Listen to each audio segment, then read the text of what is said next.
towards different problems in your community. Get to know different political matters, human rights, societal problems, corruption, injustices, stories about women, men, and children in your program, Let's Talk Africa on MCR Radio. This is Let's Talk Africa with Dianah Kansiime. MCI Radio for African Voices.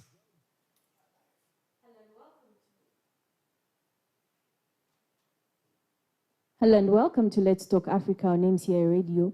My name is Dianah Kansiime. Well, as you know, every other Monday, Wednesday and Friday, we bring you different issues, different top stories happening all around Africa. And we want to discuss, analyze them, and we see how far can we try to solve our problems as a continent, Africa. And today we are going to begin this discussion with certain top stories happening in our continent. Straight from Uganda, we have a story concerning Ugandan pupils, how they miss months of education. And this is a big discussion all over with everyone. We see schools are not set to reopen in Uganda until January next year. That's once at least 10% of the population has been vaccinated against COVID-19.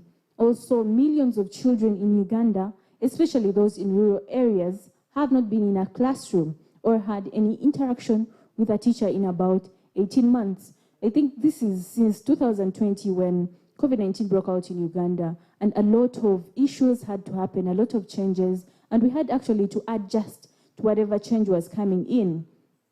And one of them, when they closed the schools, we had to adjust to staying at home, trying to protect ourselves. And then also the schools were closed. A lot of children had to go back home. They're not studying. If we try to compare what is happening in the rural areas and urban areas, there is a big difference because those in the urban areas can easily, get to school. They can get teachers around them who can, coach them. But when you try to compare with the rural areas, people don't have money. The parents are all suffering. They also don't have, food. They don't have anything. So it's actually a big issue happening all around. The lucky few have been able to continue studying online or accessing study material through newspapers and television. Also, some parents have also devised ways to organize homeschooling for their children by having teachers come over or children from the same neighborhood going to a teacher's house for lessons. But this is mostly for those in areas. That's the issue I was trying to discuss, how there is a big, difference, a knowledge gap on people in urban areas and then also in the rural areas.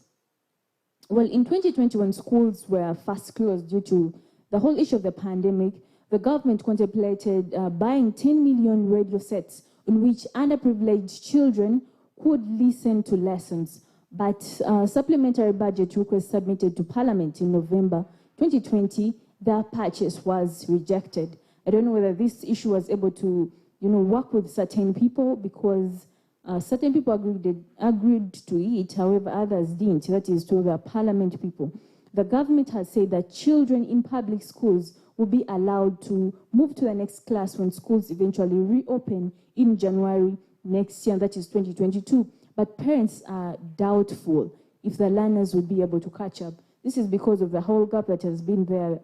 Since 2020, quite a number of students, quite a number of pupils have not been in school for a long time. And others have actually forgotten the things they studied, the things they had learned for that actually, yeah. But 3 months, 2 months, they had stayed in school. So that's why I think parents are trying to re-argue or not accept this implementation. They feel like their children have lost a lot because even then they don't have the money to help them out. Well, with this, we see a rise in child rape and forced marriages, resulting in high numbers of teenage pregnancies witnessed since the pandemic began. Has also been blamed on the prolonged school closures, which left children exposed. Okay. Well, we also see President Yoweri Museveni argued in an address on Tuesday that although COVID-19 may not severely affect children, the majority of the pupils in the country are day scholars and risk infecting their parents if they contract the virus in the process of traveling to and from school. I feel this is a two-sided issue because also the parents can also bring in the virus to the children at home. Reason they work with different people, they move to different places, as well as the children who are in contact with other teachers and different other people. Teachers were included among the priority group for receiving vaccines. When doses first arrived in the country, that is in March, about 550,000 teachers across the country, only 96,000 have been fully vaccinated up to date. Even now, people are still in support of going for vaccination because they're scared they might die, you know. So with this, that's one of the reasons as to why they have not yet opened the schools, because very few people have been vaccinated, and there is a reason as to why they might infect each other.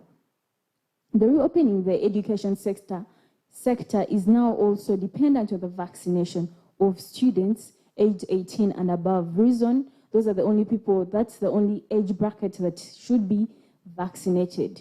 Some analysts have argued that the prolonged closure of schools will worsen inequality in the country, especially between urban and rural populations. That's a story in Uganda. Continuing, we see Amnesty faults Gambia president on media oppression.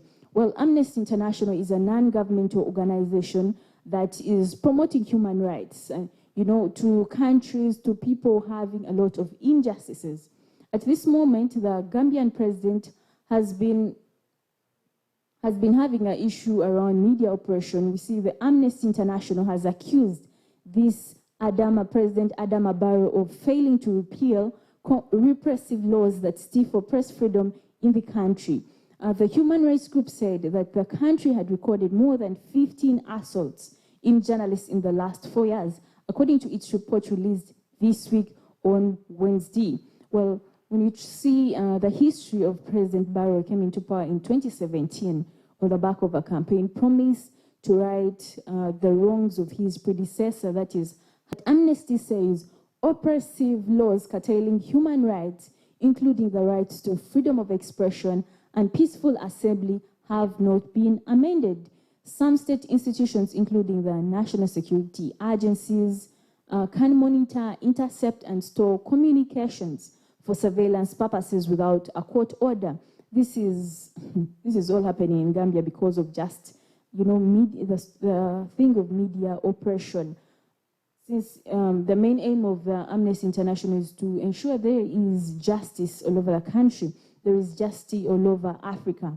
In 2018 ruling, the ECOWAS Court of Justice asked the Gambian authorities to amend criminal laws on libel, sedition, and false news in line with the country's obligations under international human rights law.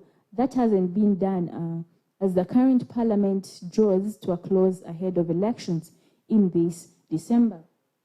But the report also acknowledges that some positive developments, including